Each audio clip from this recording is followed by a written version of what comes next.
Welcome back, everybody, to Psychedelics Today, Solidarity Fridays, recording on August 19th, 2020. How you doing, Kyle? Good, Joe. How are you doing today? Doing pretty good. I'm visiting Arizona. It's Nice. 116 again Damn. today.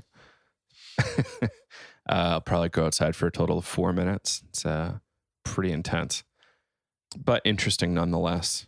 You know, it's like a free sauna in a lot of ways. Yeah. And what's going on in New Jersey is kind of like that hurricane went through and you didn't get too much damage or anything. We had a hurricane come through, was it last week or 2 weeks ago? A lot of power outages. Nothing happened here on my end, but the rest of the state had a lot of power outages. And it's starting to feel a little bit cooler out, which is nice. Feels like fall is starting to get in the air, but I think a heat wave is starting to come back in the next week. So got a little taste of fall, it feels like. Yeah. Enjoy it while you can. Yeah. Cool. So I guess let's dig right in. Well, I take it back. So navigating psychedelics for clinicians and therapists. I believe we have one spot left for our early class. We've got about 10 left for our later class on Thursdays. And we expect that to sell out pretty quickly. So again, if you're interested in that, you need CEs for your license, like come check us out, psychedeliceducationcenter.com, and you can learn more. It's an amazing program. I'm very proud of it and very happy to be teaching it with you, Kyle. And I'm curious, anything you like to throw in or you'd like to throw in about the class? It's fun. I enjoy teaching it as well. And so if you're curious on digging a little deeper, if you're completely new to psychedelics and just want to learn how to integrate some of this wisdom into your practice, join us. And even if you're seasoned in this area, you know, we can get into conversations on very nuanced topics. So it's also, we can dive deep into it as well. Yeah, so I'm excited. Check it out, psychedeliceducationcenter.com. And yeah, those 2 class times, one's at 2 p.m. and that one's almost full. I guess we only have 1 seat left. And then 7 p.m. Eastern time. We have a few more seats left there. Cool. All right. And psychedeliceducationcenter.com to learn more. So yeah, digging into some weekly news. We lost 2 pretty influential people in the psychedelic holotropic world recently. So the first one I noticed was Tav Sparks, died on August 9. Tav took over Grof Transpersonal Training and holotropic breathwork from Stan Grof a number of years ago with his wife, Carrie. And yeah, he passed. He suffered for a while. I don't know the full story, but it was kind of like a pretty rough looking decline and looked pretty sad.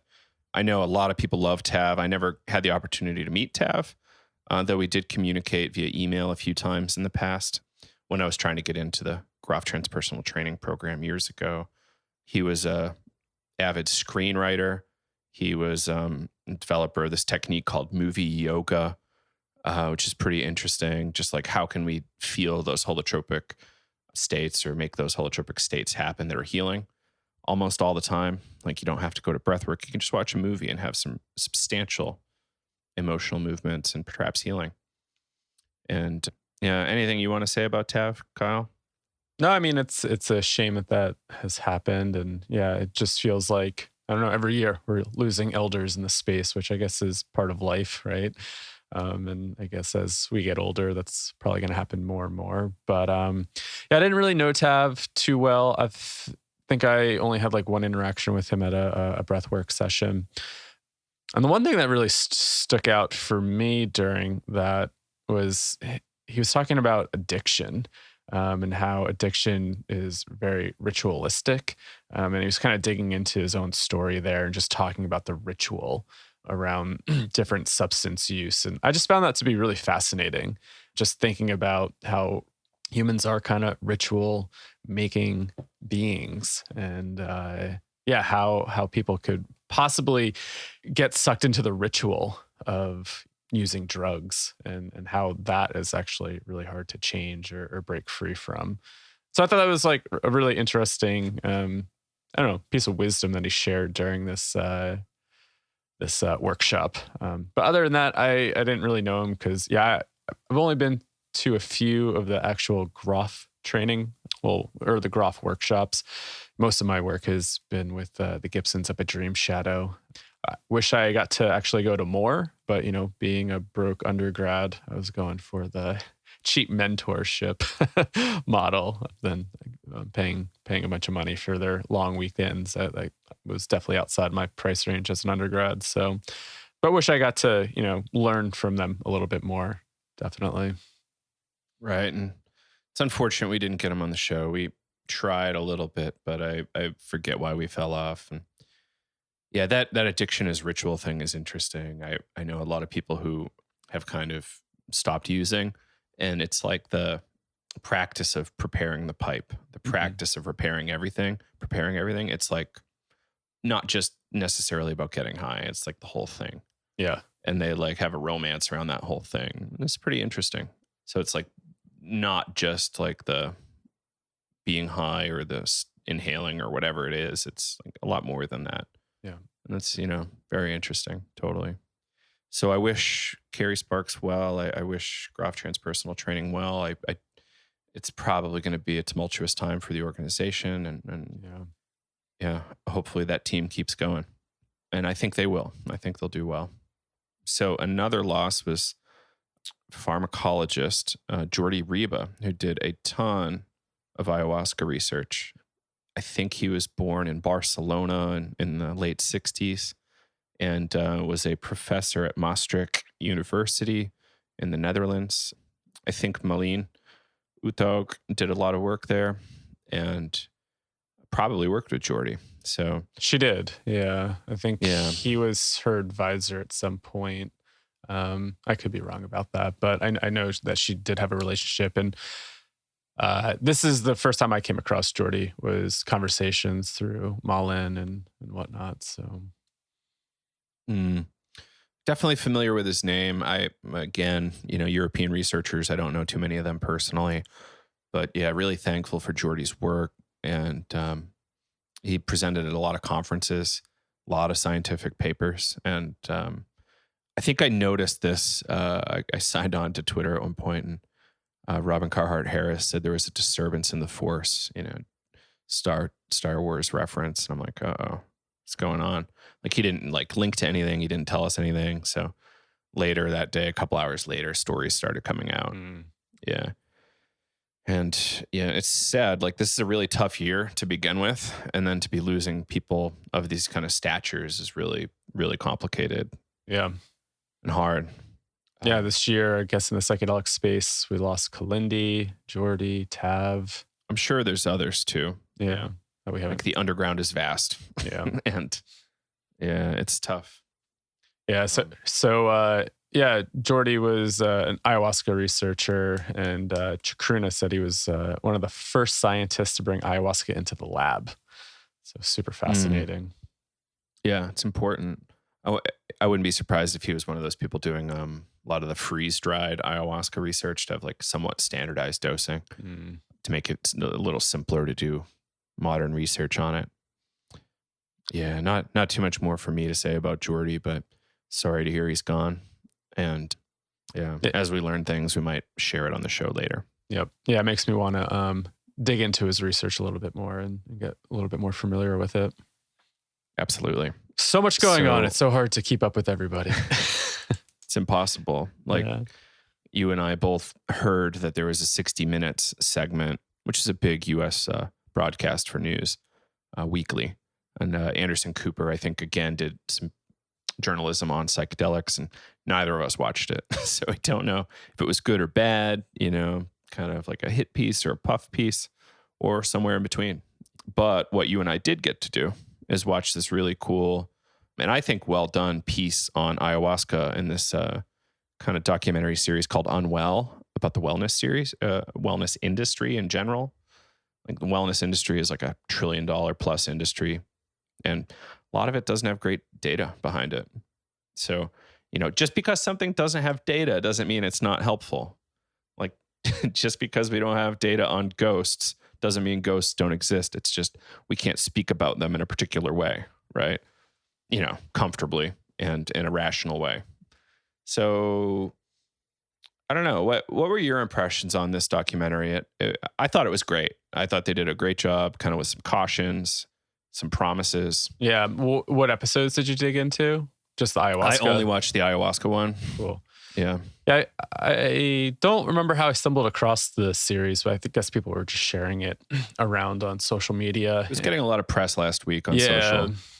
Yeah, I think I stumbled across it and then posted it. So yeah, they did one episode on ayahuasca, which I thought they did a really great job. I felt like it was really well balanced between the benefits and also the risks of ayahuasca. And then I was also happy to see. So it sounds like they're trying to, just highlight the wellness industry and show the benefits, but also showing some of the shadow side of it as well.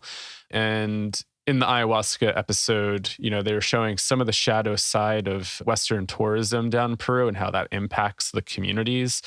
And I thought that was really interesting. They shared a story about one of the healers down there getting murdered, possibly by a Westerner, and how the community reacted, and then the police got involved and not really doing much. And, a lot of the indigenous people there were stating, it's like, oh, the Westerners get to come down, kind of extract our information and then leave. And, we're just... And murder us.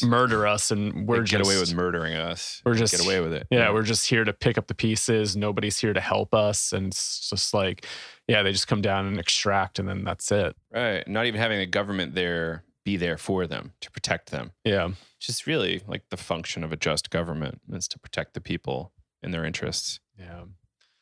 So, I mean, I'm glad that they showed that side, kind of showing like how culture and, indigenous people are impacted by ayahuasca tourism, possibly.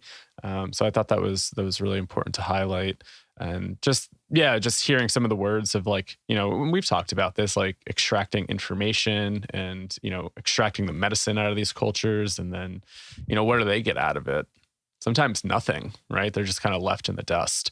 And it's just stuff to consider, right? Like, why do we feel that we can go in, take medicine from people and just feel that it's our own?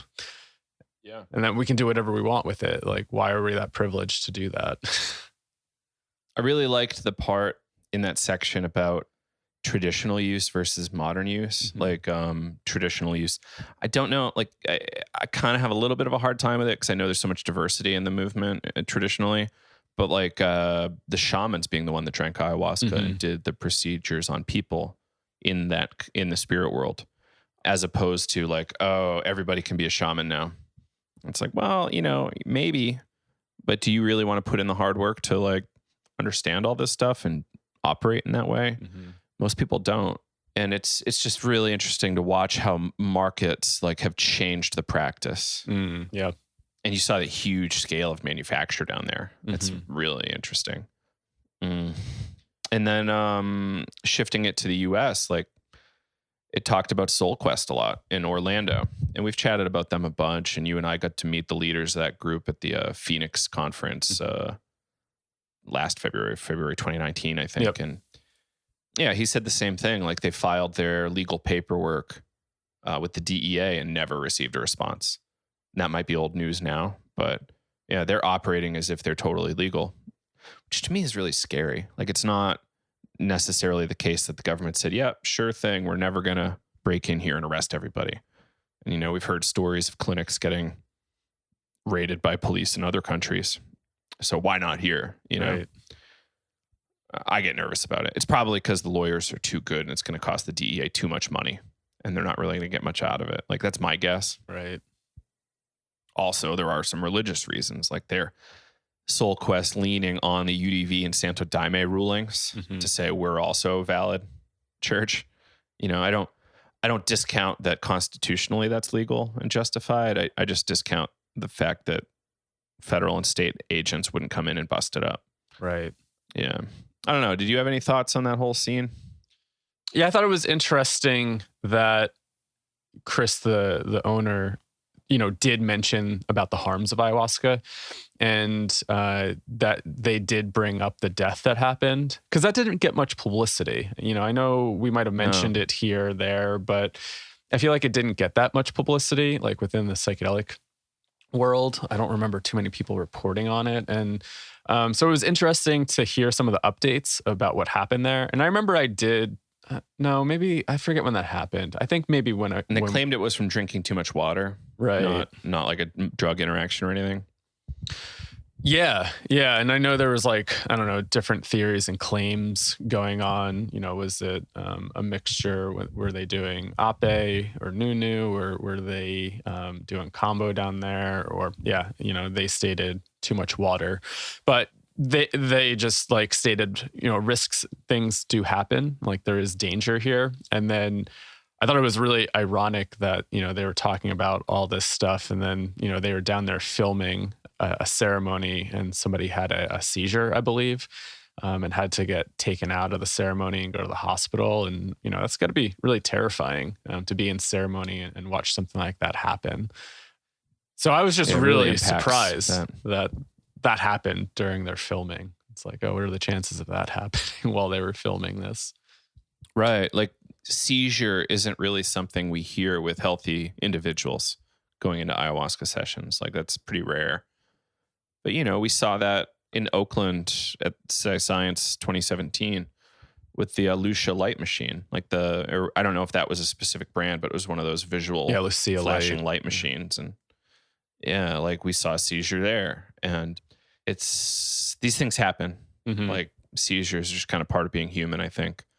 Like I have a friend who uses a lot of psychedelics and has lots of seizures, but not necessarily while he's high.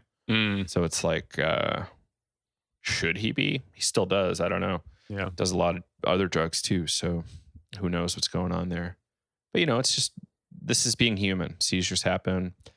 And, seizures can happen when you're using ayahuasca, as shown on TV, as seen on TV. And I think it was just really a well done documentary, hour-long thing, because it showed like the promises and the perils, like how possibly bad it can get. They didn't really talk on the rape and all that other bad stuff, but they did talk about like deaths and cultural appropriation and just, the situation not being very equitable. And then they talked about, how do you get over some of the most horrific, traumatic things that you can imagine happening on Earth? Mm-hmm. So, it wasn't a total hit piece. It was kind of nice. And I'm thankful they did it that way. I want to actually, or anything else you want to mention here on this? No, I would definitely, if you have Netflix, check it out. I thought they did a pretty good job with I feel like it's always hit or miss when things like that come out on Netflix. You're like, how is this going to go? Right. But I think they did a pretty well-rounded job with it. And some of their it's a series, so they have other episodes. Other one that I watched was on essential oils and Tantra.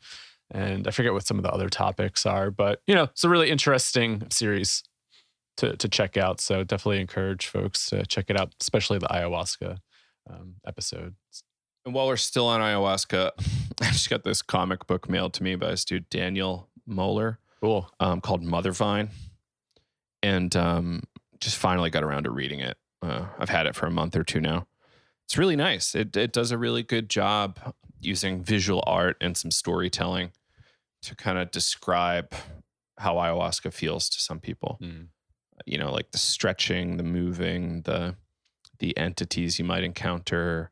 I thought it was pretty well done. And, this is possibly part of a series, so it might get better. Cool. But, for the price of a comic book, you should check that out if you're interested in kind of hand-drawn art and storytelling from somebody who's been down the rabbit hole. It seems like quite a few times. What's it called again? Mother Vine? Mother Vine by Daniel Moeller, Moler. Cool. I'm going to try to read his other book, Kabbalistic Shamanism. I'm going to try to check that out, and then I'll talk to him and see if we can get him on or not, depending on if I like it or not. But we'll see. Cool. So next up here, you pasted this marijuanamoment.net article. Advocates unveil guide for psychedelic healing ceremonies they hope to legalize in Oakland.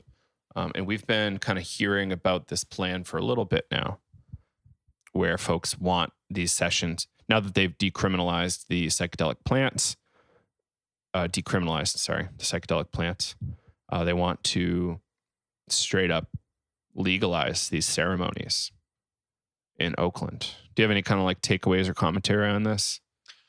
I didn't get to read their initiative here. I don't know if they posted it here on Marijuana Moment, but just stating that I'll read a little bit from it. So, psychedelic activists recently released guidelines for safely and effectively participating in healing ceremonies using entheogenic substances as they await legislative action to legalize the practice in Oakland.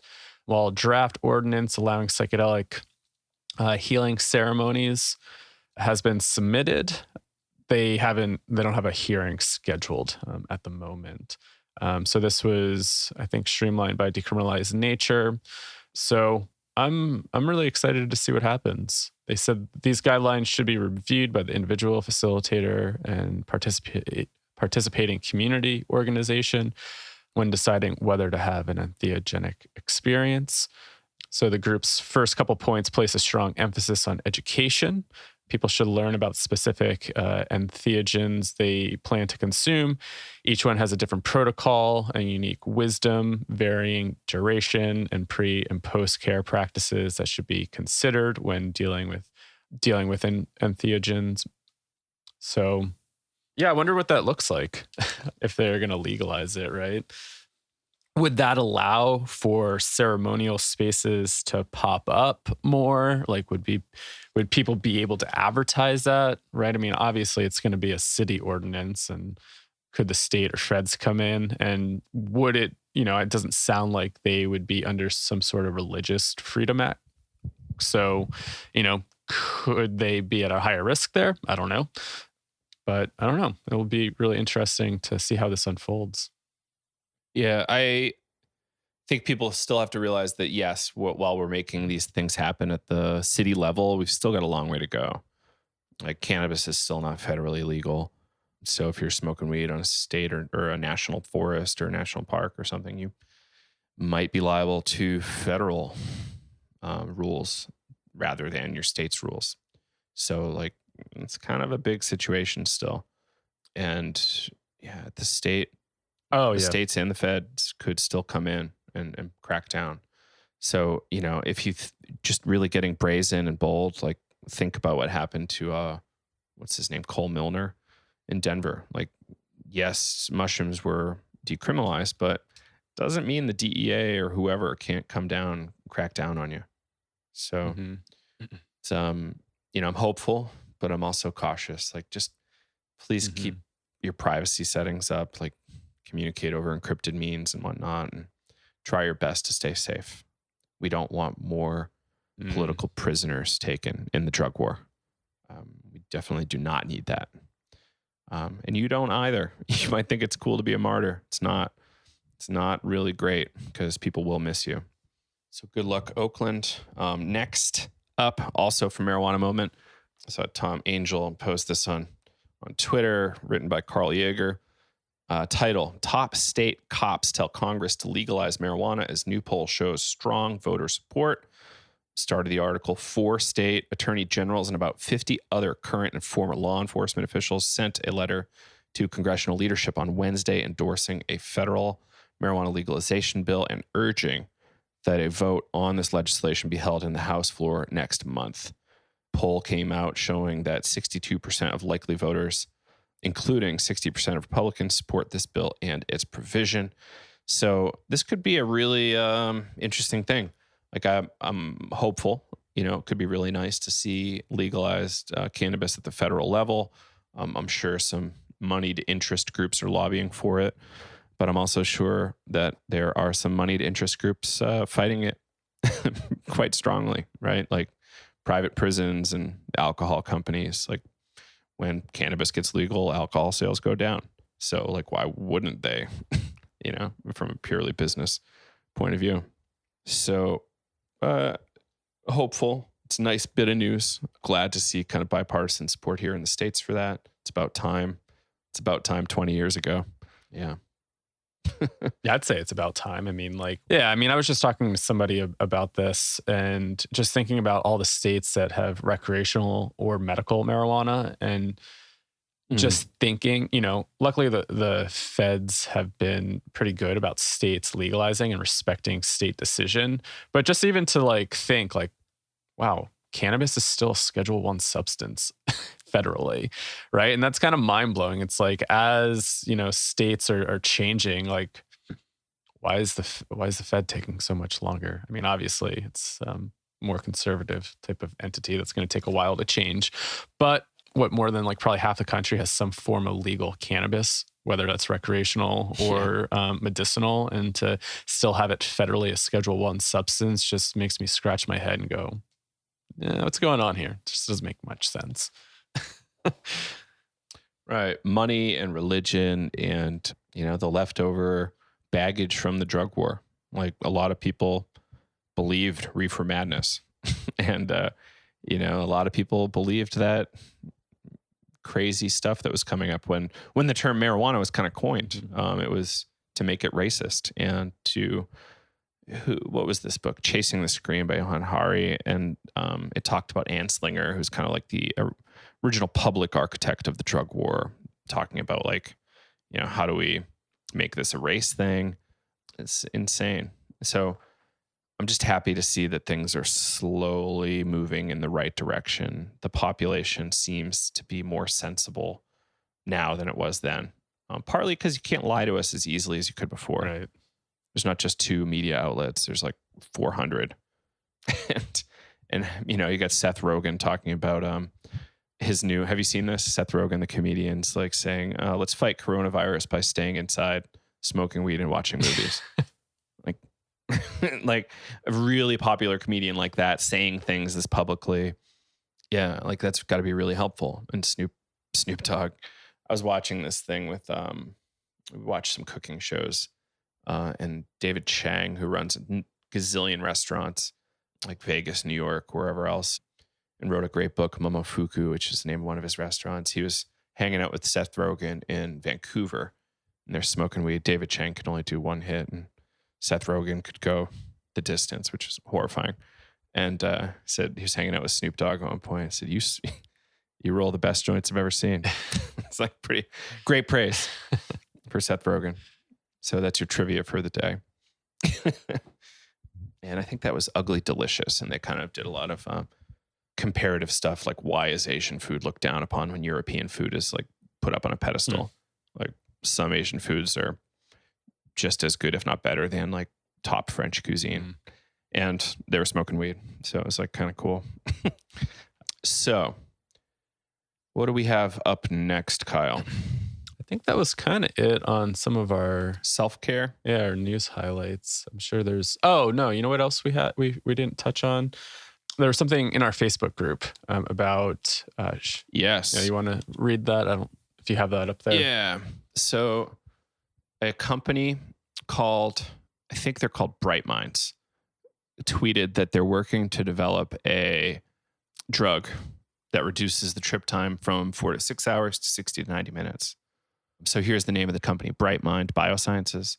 The tweet says, by reducing trip time down to 60 to 90 minutes from 4 to 6 hours with psilocybin, our drugs will allow more patients access to psychedelic therapy, reducing the time and cost for the patient, allowing clinics to treat 2 to 3 times the patients with the exact same resources. That's the future. We've got 82 comments on this thread on the Facebook group right now.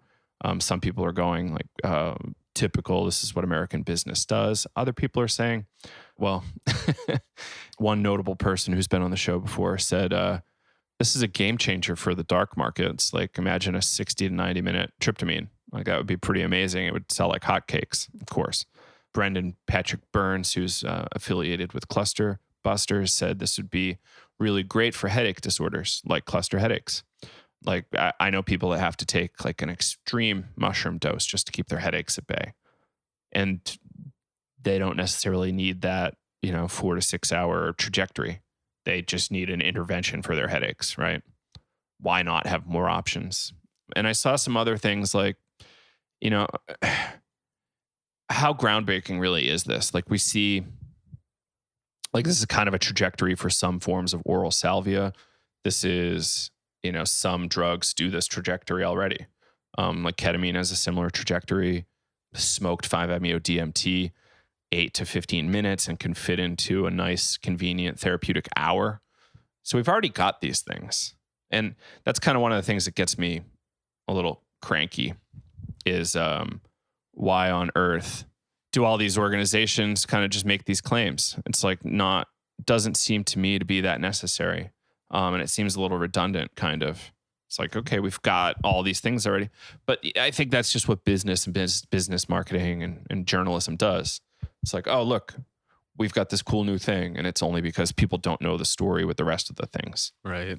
And, it's a really long conversation in the comments there. But, I said, well, this seems to me like they're not familiar with the literature. That was my first knee-jerk reaction. But then I'm like, there's so many people that can't handle a 4 to 6 hour session. Like it's just not practical for them or physically dangerous or psychically dangerous to them. So like we just need more and more drugs, but we have to be able to see through this marketing junk so we know how to appropriately contextualize it and not just fall prey to like, oh, cool. This is the right drug. Those are the best drugs. It has the most research behind it. Subtext, this just had the most pharma dollars behind it. Yeah. I don't know. What do you make of it? Yeah, I guess there's a lot of stuff, and we've touched on this a little bit, right, on some past episodes about the benefit of having short-acting substances within a clinical setting. To some extent, if we're looking at it from that clinical container, being able to fit in like a short session for most people, yeah, it makes it more accessible, right? But then I guess, I remember in DMT, the Spirit Molecule, the movie, not the book, I forget who it was. He was I think it might have been Kat Harrison or that's my guess. I haven't seen that movie in a really long time. But, she was describing the difference between DMT and ayahuasca, and that DMT is like a cannon shot. And sometimes you don't really remember what really happened, where ayahuasca is a much longer process and you're starting to build a longer relationship with it and you have more time in that space to do the work. And just kind of like running through the thread here, somebody, it does seem like a lot of people are saying like, oh, having more time does seem pretty, therapeutic, right? Having more time to stay in that, to do the work. I like this one comment here, fast food psychedelics. And, kind of gets me thinking that like, yeah, what are we really doing here in the space? And, are we just trying to create a bunch of novel compounds and just think about how we can make a bunch of money off of it, where it's more appealing to, the clinical world versus like, I guess like some sort of tradition where we're able to do deeper work at times, deeper depth work. And, I think both narratives are useful. It does seem like ketamine obviously is shorter acting and people get benefit from it, right? And you could fit that into a 2-3 hour window, and that's much more accessible than trying to take a whole day off. So I feel like I understand both sides, but then I guess, you got to look at, well, what's the intention around this, right? Is it just to make a drug that makes it a little bit more appealing for the market to make more money behind it? Or, what's really going on there? But I don't know. I think having, a lot of different tools in the toolkit's always helpful, right? But I don't know. I think we're probably going to see a lot more of this as more money comes into this space and more people are starting to explore various options. Right. Like, let's be aware of how capital works, how capitalism works, how marketing works, propaganda in general as a form of marketing. And if we want to go there, we should go look at car markets. Like, oh, this new transmission is the best thing since sliced bread. Like, you should have this transmission because it's going to save you time. It's safer, blah, blah, blah. You get back to your family sooner. And, what are these factors that are in place? Right. And how are things going to look when there's 50 different companies kind of fighting it out? Mm-hmm. Like I get a little awkward sometimes when I'm like thinking about CBD. Like, we just got something earlier today about like shamanic alchemical CBD, and I'm just like rolling my eyes. Like I pulled a muscle in my eye socket from rolling them so hard. I'm like, good Lord. Like how on earth are CBD, like other than being organic, like it's really hard for me to see how different CBD companies can really compete. Like if you want to go like, okay, we're actually restoring the soil and building up ecosystems with our dollars and doing triple bottom line stuff, like great. But like to me, CBD is CBD for the most part. Like, yes, there's some differences and there's plenty of other molecules in play, but if you're buying like straight isolate, it's just straight isolate. Right. And like people have to create these stories to compete with each other. And it's like narrative marketing versus straight up data. Like, okay, how big was your sample size? How big was your, effect score? Like people aren't really talking about like that yet because there's just not enough data, honestly. These things aren't even in market yet and we're pissed, right? Like what happens when like if we look back at cannabis, like Marinol was the first, as far as I understand, THC specific molecule that was prescribable. And now there's a ton of them, I think. But how did that shake out? It still took, I had a friend that had cystic fibrosis who died and was prescribed Marinol. And she like just couldn't handle Marinol. So she was having to eat like regular THC cookies or like cannabis cookies, like, the normal old school method with crock pots and butter and whatnot. Because the Marinol was just horrible for her. It made her feel terrible. So if that was happening in the early 2000s, like we've got some time left for this. Oh man. You know, like I don't know when Marinol really hit the market, but given 20 years for that, and that's somewhat of a normal drug, normal meaning a lot of people use it and it doesn't freak people in the Midwest out too much or the Bible Belt out too much. Like, psychedelics are going to really have an uphill battle, especially when we want to like bring in the shamanic and magical and all this other stuff. We've got a long, weird, complicated battle ahead of us, and just staying informed, trying to figure out how to couch things appropriately. Like, of course, people are bringing this into modern medicine. Like it has a lot of really great promise for modern medicine, but is medicine and science in general ready for your kind of weird magical thinking or holistic thinking or, new paradigm thinking? Right.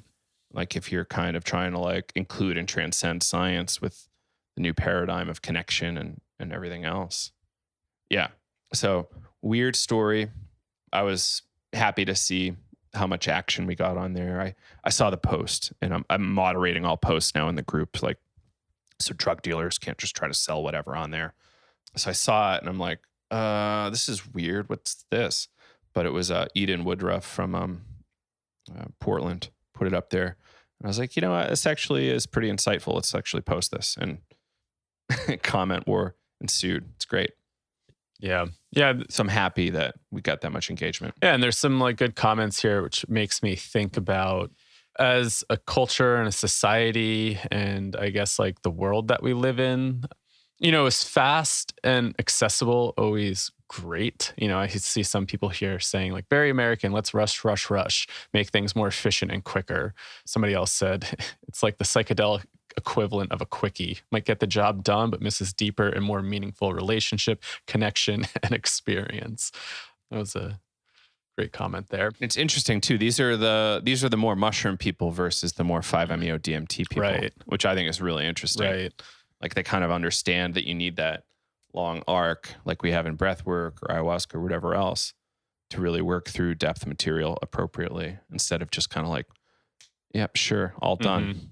Yeah, so I'm just even thinking about this on not even like a substance level of thinking, we need to create quicker, faster acting substances, but just thinking about like where are we at as a culture, and is like the quicker, more efficient, we just need to get things done. Like, I hear a lot of people complaining about that of Western culture, right? It's like, how can we slow down at times? And is this sometimes the issues, the roots of some of our issues? Just like, all right, well, I just need to keep going, eat fast food and keep going. And, since everything's so busy, we'll just try to make everything more efficient. But then you kind of lack that depth and really missing a lot of stuff here and there.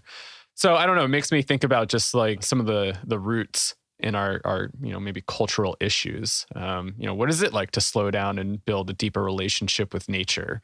Most people might not want to do that. Maybe that feels scary, and it really changes things. And just thinking about like coronavirus or COVID, and thinking like, wow, we've all kind of slowed down a little bit, but I don't know. I also feel like things have sped up. I mean, I don't know where the hell this summer went, just kind of isolating, being online and just constantly doing stuff. It's like, whoa, what just happened to time here? So it's a weird thing where it's like, oh yeah, it feels like we've slowed down. But at another point, I'm like, I don't know. I just feel like time just completely sped up because how everything's going, and, the stress levels and stuff like that as well. For us, it's weird because there's so many people that just kind of came to the party. And like what we were seeing, I think before was localized events and groups. Now everybody's in our space, like being virtual. And like people with a lot of money are now virtual. So like I think we're seeing some sort of acceleration in the online space around psychedelics. Mm-hmm. And have you heard of these two movements, like the slow food movement and the degrowth movement? No, I haven't. Well, slow food movement is kind of exactly that. Like probably your food doesn't go above 60 miles an hour ever. And it was grown kind of local. Like a lot of people don't realize that a lot of the vegetables you eat have been on airplanes. Oh yeah. Going like 700 miles an hour. And that's pretty wild and perhaps inappropriate. Like, do we have that much time left on the climate clock that we should be flying asparagus from South America to North America? I have a farm down the street where like I go get produce, and that's really the only kind of vegetable produce shopping I've been doing, just going down to the farm market. I don't think I've been inside a supermarket yet, really. That's awesome. Yeah, I've growing your own garden too. I've been growing my own garden. I mean, I have family that goes to the supermarket, and then I'll just go to the farm stand to get things. And then, yeah, really just using a lot of my own vegetables. Had a lot of zucchini, tomatoes, squash. I'm starting to dig up potatoes now.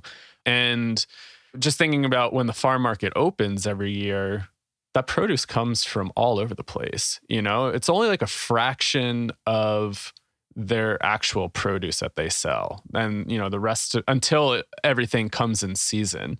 But that really makes you wonder, like, what happens like when certain supply chains go down, or if we continue to get either droughts or these storms. I was just reading in Iowa, like a lot of fields got flattened. And somebody was saying like, they're like a number one producer in corn and all this other stuff. And so it gets you thinking, it's like, oh, wow, we depend so much on other states and countries for our food. And the farm down the street that produces a lot of food locally, but when it's out of season, like what do you really have?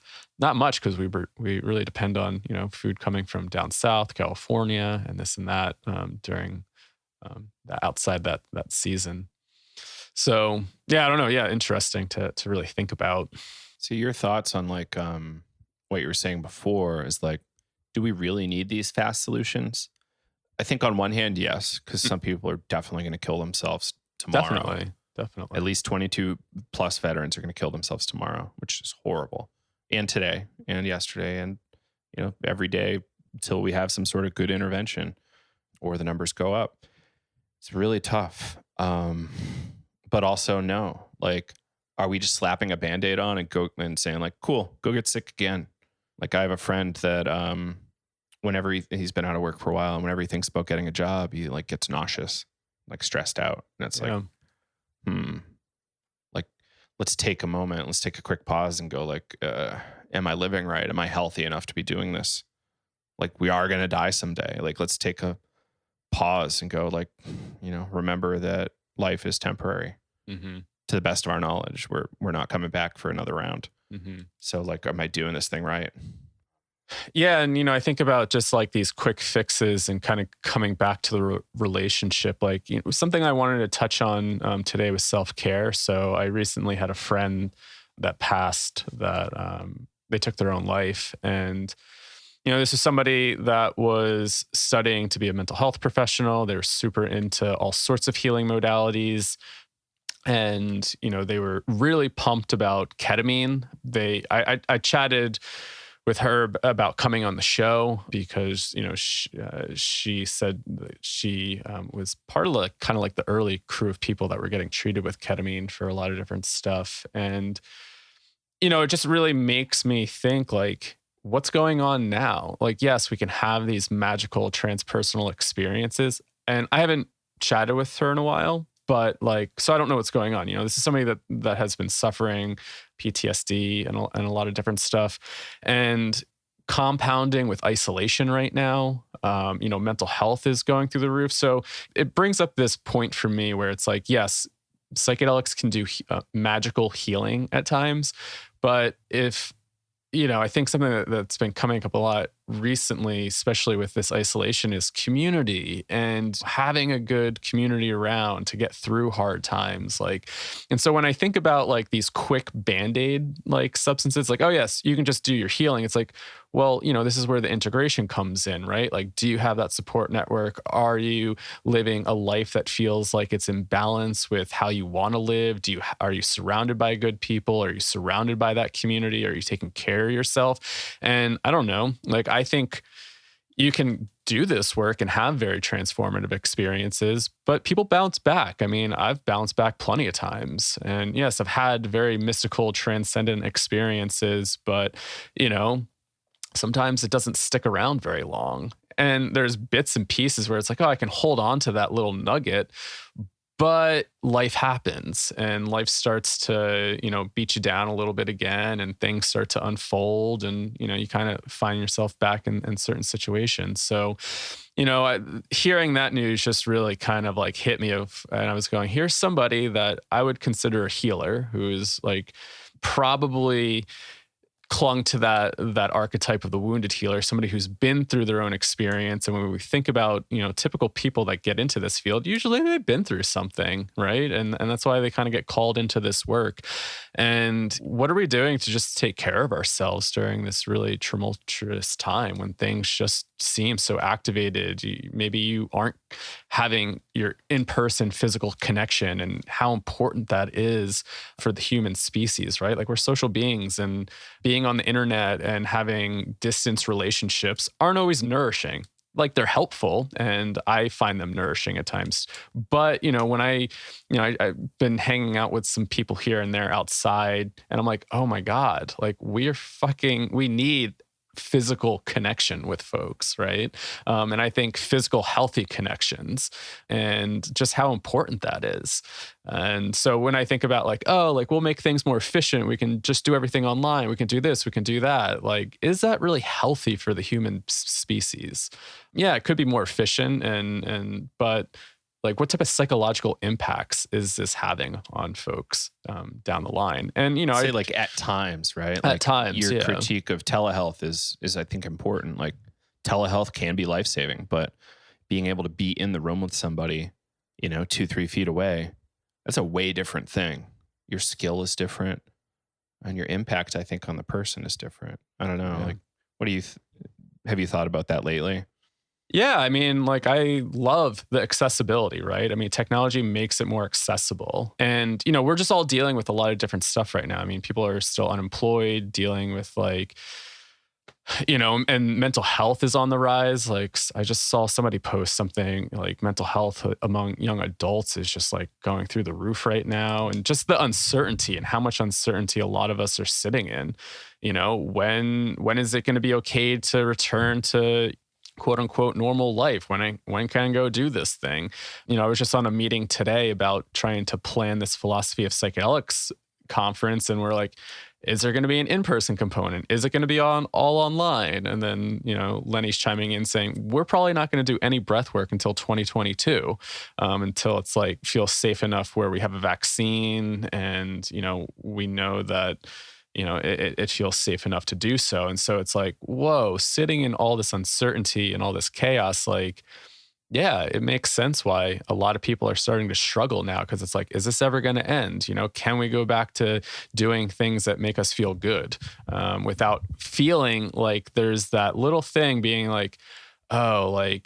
could I be exposed to something, or is this like a risky thing? You know, like I went to a funeral a few weeks ago and it felt like the riskiest thing I've ever done, where it's like, wow, this is such like supposed to be like a normal thing to go and grieve. And, you know, people are hugging and shaking hands. And it's like, what do you do when everybody's grieving? And, you know, we were all inside, like 50 of us, we were all wearing masks. But, you know, in the back of my mind, I'm like, this, you know, in a small, tight room, like on top of each other with no social distancing. I was like, this seems really weird. And, you know, the psychological effects of that, knowing that like people have gotten this thing. And I know folks that have gotten COVID, and it sounds pretty rough. And, you know, I know people that have died from it. Right. And so, yeah, just thinking about the psychological effects that this is really having on a lot of people. And yeah, just really want to emphasize, like, what are we doing to take care of ourselves during this time? I think it's super important to, I don't know, pull back and do some self-care if you're not doing it. I know it's so easy to kind of get caught up in like, oh, I'll just keep doing like online things, or like, I mean, I don't know. I have definitely gotten you know, sometimes the habits of like checking the news, seeing what's going on, everything going on, you know, like politically with the election coming up. It's like, what is going on? You know, it's like you kind of get sucked into these holes. And it's like, when do you take a step back and be like, all right, like I need to disconnect from this stuff for a little bit and maybe take care of myself. And I think that's really important. And just seeing that news just really kind of like made me step back and be like, whoa, like it's a really intense time out there for a lot of folks, and it's amplifying maybe old wounds and old things. And, you know, are you seeking appropriate care, appropriate connections and stuff like that? Right. Like a good analogy is people, because of coronavirus, aren't going to the hospital for basic things they would have gone for before. Like they're just not seeing doctors because they're afraid of coronavirus, and they're dying as a result of that. Just like, I don't want to go get corona, so I'm just going to, this pain in my torso, I'm just going to let it go.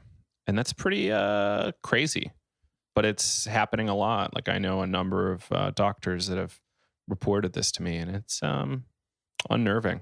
Mm-hmm. Drove through Navajo and Hopi Nation a few days ago. 0 people out, 0 stores open. I saw like maybe one person just walking on the street. And this is like a 60 mile an hour plus kind of road. And that Navajo man, I think he was Navajo because he was in the Navajo Nation, is wearing a face mask. And no people around for a long distance. Wow. So it's just a really interesting, really creepy, traumatic time. A lot of tumultuous shit going on. Like the Black Lives Matter, George Floyd protests, etc., are not over yet. I didn't realize this, but I'm in Arizona with my girlfriend's family, and they had NBA on the other day, and there's Black Lives Matter stuff all over the NBA. Like it's written on the floor, it's on their jerseys, like Breonna Taylor, George Floyd on their jerseys. Like it's pretty impressive the degree to which it's been included in the NBA. And I really appreciate that, in contrast to how that gentleman was dealt with in the NFL. I totally forget his name. Kaepernick, maybe? Oh, Colin Kaepernick. I think that's right. Who was given a Disney show after being removed from the NFL. So it's, you know, it's a positive movement. Slow. Everything's always slower than we want, because it's about like dialogue and process and progress being, you know, possibly incremental. When something's too drastic, it probably implies there was a war and a lot of people died.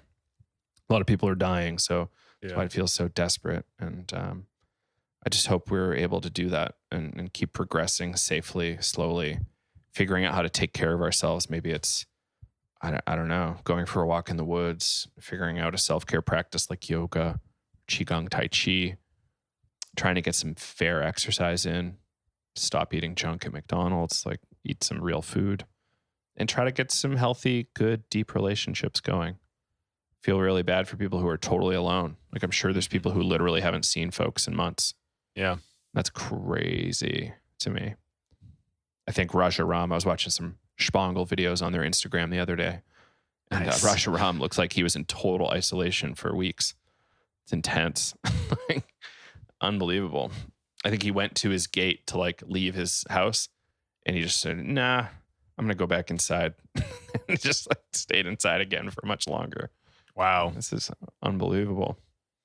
Yeah. So, I mean, the psychological tolls this is having on so many people, I mean, just what's going on in the collective, it's intense. And so, and, you know, just thinking about if you are kind of like that caregiver type person, most, I feel like therapists and helpers are, right? Like, how do you pull back a little bit and take care of yourself, especially during a time where maybe people are constantly reaching out to you for help, right? Like, learning how to kind of create your own self-care boundaries and, you know, maybe finding your own therapist to work with or finding somebody to just have there for you if you need.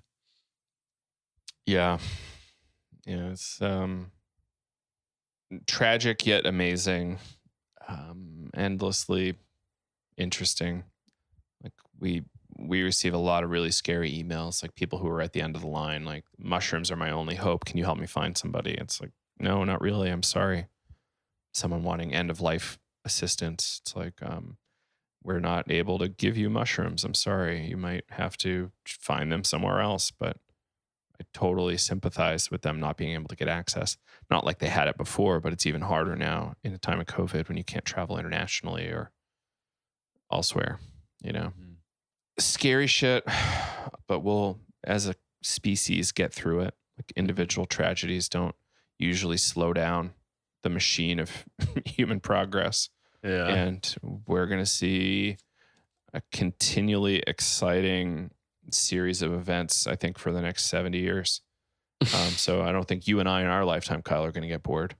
Might be horrified at times, might be amazed at times, but we're going to see slow progress. And, you know, like, yes, it's tragic now, but Lenny was talking once about like all the support groups he was going to for like cancer survivors. And those people didn't have a clue about a lot of this, you know, progressive psychedelic healing stuff or transpersonal psychology or anything. And Lenny was upset that psychedelics became illegal and wrapped up in the drug war because his narrative was that Leary politicized them and got them too interlinked with the Vietnam War. And therefore, all of these tens of thousands of people that died of cancer couldn't get the healing they needed before they passed in order to just be there with their family. The amount of suffering that's left on the table is tremendous. So we need all these new drug companies, unfortunately and fortunately. Hopefully they do their best to provide the optimal amount of healing. But, you know, TBD, we'll see. We'll see what happens. Yes, we will. We're at about an hour. So I think we're good to wrap unless there's any other news bits you want to throw in. No, I think that was about it for today. I'm sure there's stuff that we didn't touch on that's floating around there on the interweb somewhere, but yeah. Cool. Early next week, I don't know that I've got a firm date yet, but we've got a new article from Michelle Janikian coming out about salvia. We've got some new blog posts up from Sean Lohr and Jasmine Verity. So a lot of new blog content coming out. Regularly going to be putting new stuff up there. I hope to do it once a week, but you know, time constraints happen.